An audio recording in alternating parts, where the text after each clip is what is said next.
Whether feeling lost and stressed in your 20s is okay, how am I supposed to have it all figured out at 21?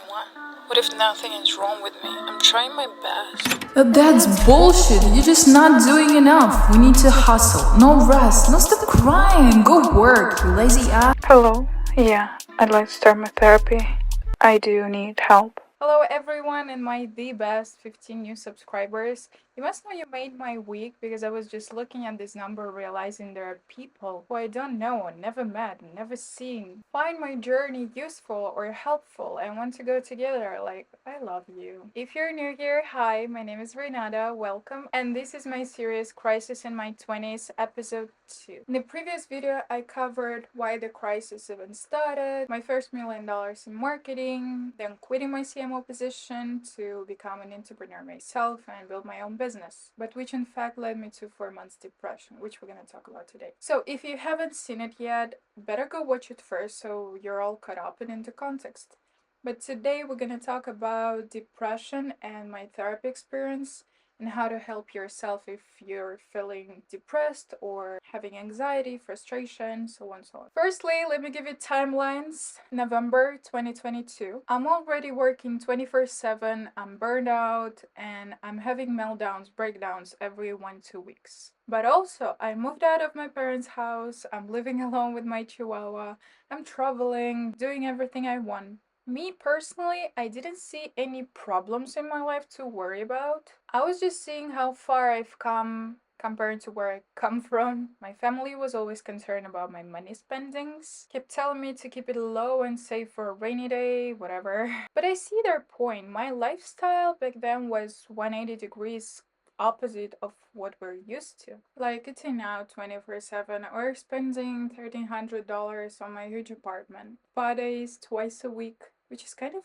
overpriced in Kazakhstan. Or shopping almost daily. I mean, that was kind of crazy. Meanwhile, I was like, girl, oh my god, we're so cool. Like, you're fucking rich. I love myself so much, but why are you unhappy? Why do you cry every day? That was the question I didn't have an answer to. I was already into psychology, reflecting, that kind of stuff for many years back then. My parents' divorce and my mentally harsh childhood made me grow up and mature at a really young age. End of November, I realized that I don't know how to help myself anymore, so I went to get help from the outside. I was just scrolling some IG stories and I saw a recommendation of a therapist.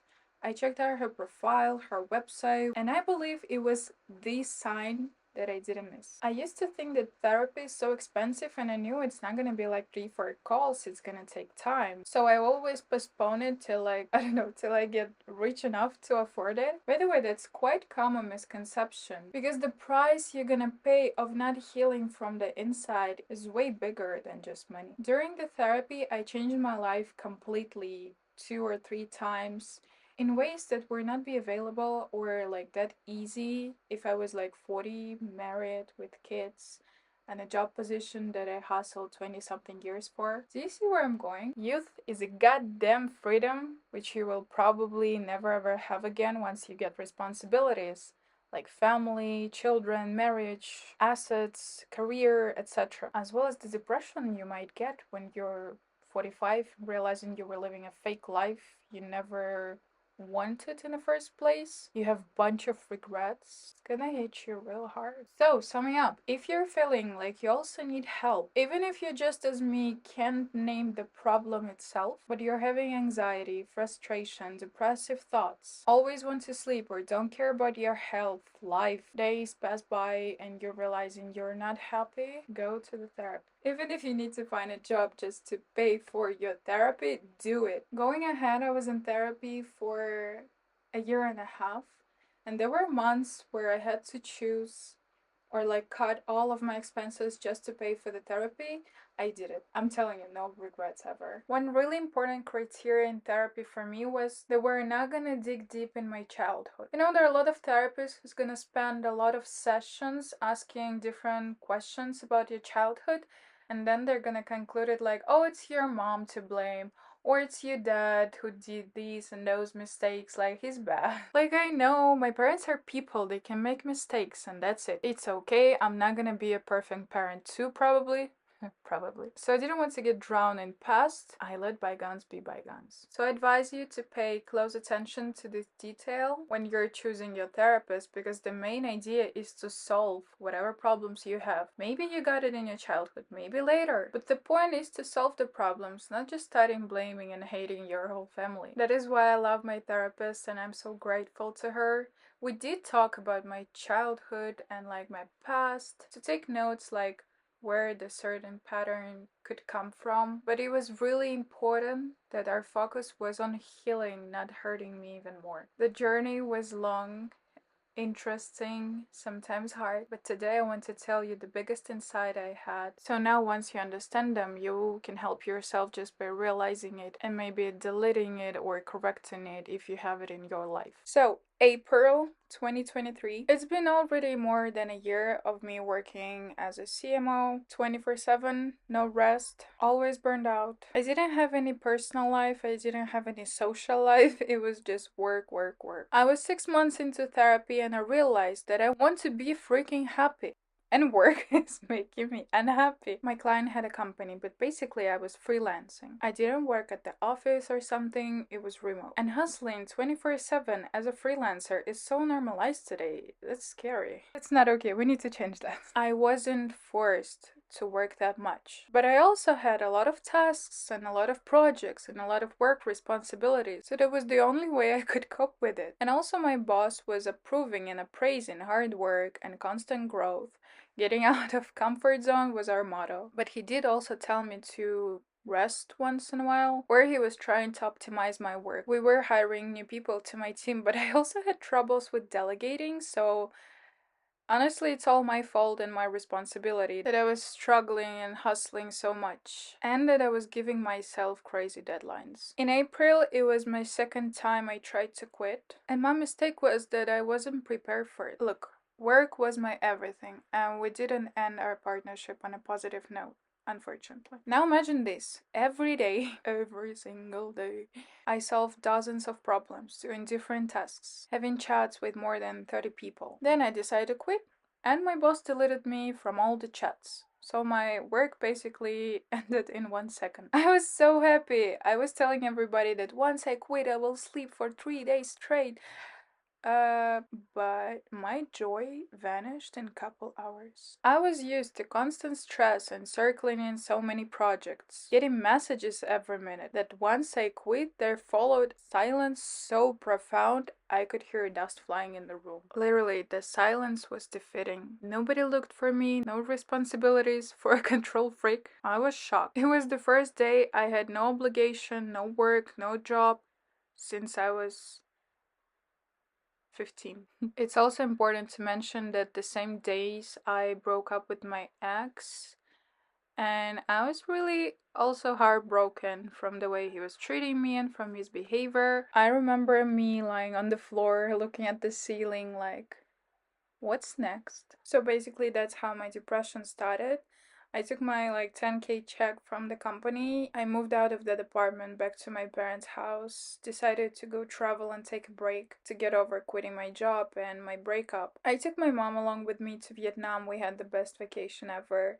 But once I got home, after 4 days in my hometown, I was like, no, I can't do it. No thanks. Also, my best friend, we have a long distance friendship, and we have a pattern when somebody is going through a hard time or when we celebrate something, we meet in some country. So she came to Kazakhstan and we lived together for almost 3 months in Kazakhstan, in Astana. So I moved back there. First, it was fun. I started getting used to chilling and doing nothing. And every day, my main question was what are we gonna do? Where are we gonna go? But later, I got girl, money is not endless.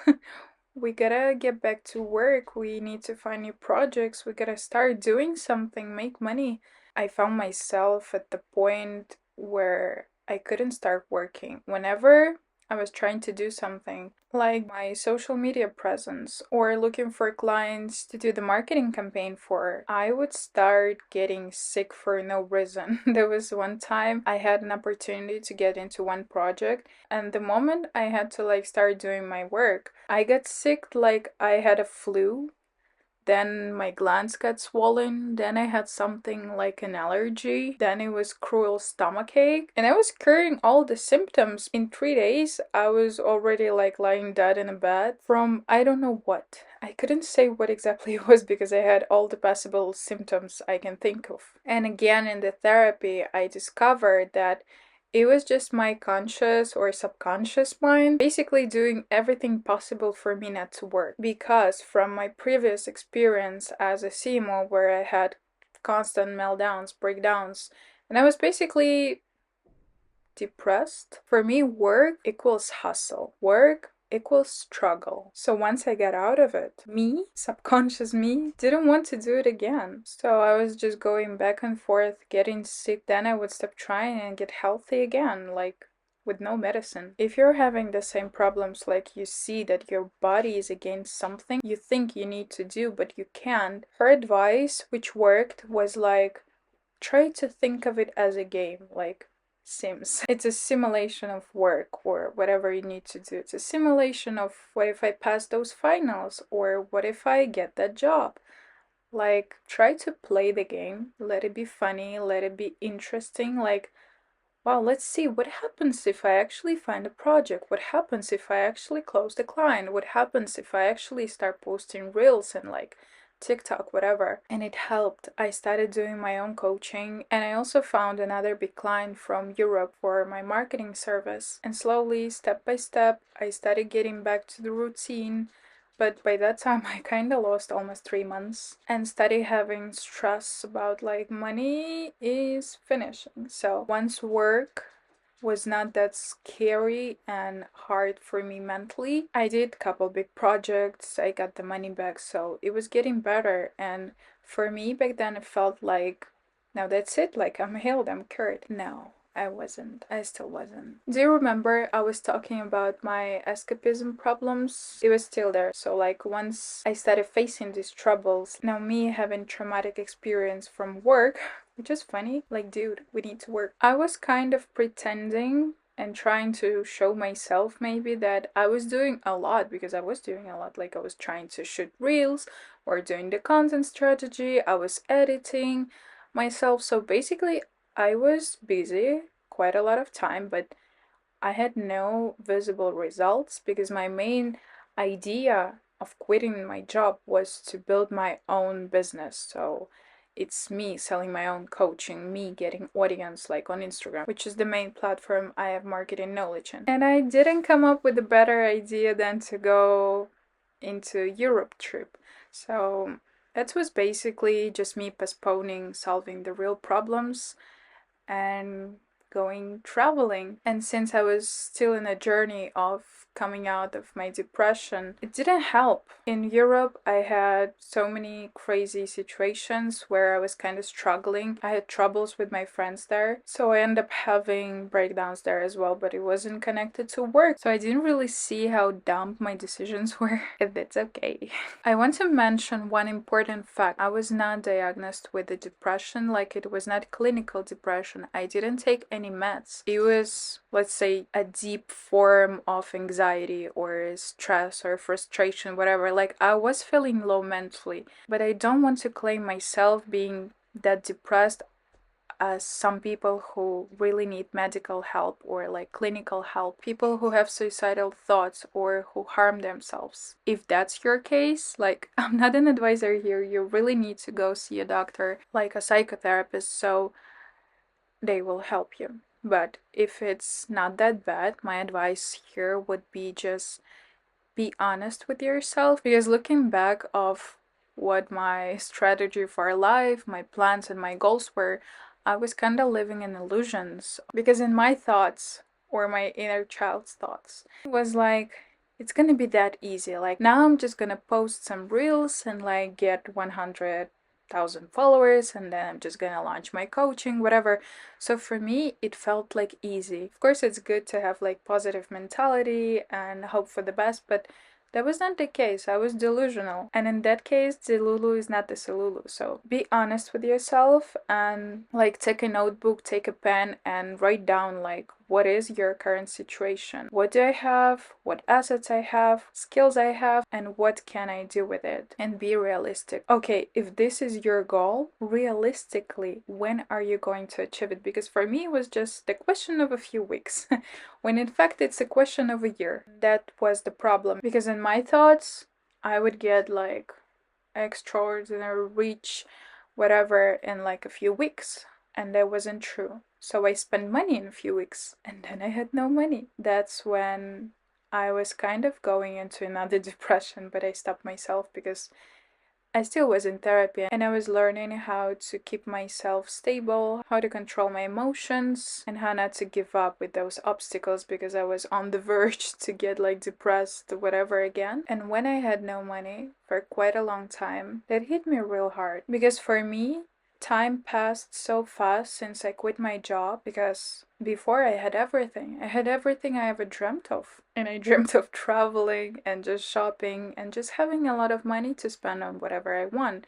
Helping my parents, living alone. That's basically all I wanted. I knew that one day I'm gonna achieve more things, but at that level, that's what I wanted. And for me, since I quit my job in April, I didn't even notice how it was November, December, me struggling with money. That was new. You know, I started telling myself in June, July, like, it's just a few weeks and then I'm gonna do this. It's just a few weeks and I'll make more money. It's just a few weeks, like, I'll just do this and this and this and I'll launch my coaching, whatever. So I was always thinking that money is like a few weeks away. A few weeks is a couple weeks. Then I realized it's been half a year. Then it's been 8 months. And I'm like, wait a second. There is real shit going in my life. And I'm trying just to close my eyes and try not to see it. And that was a really important point in my therapy. It was the hardest session I've ever had.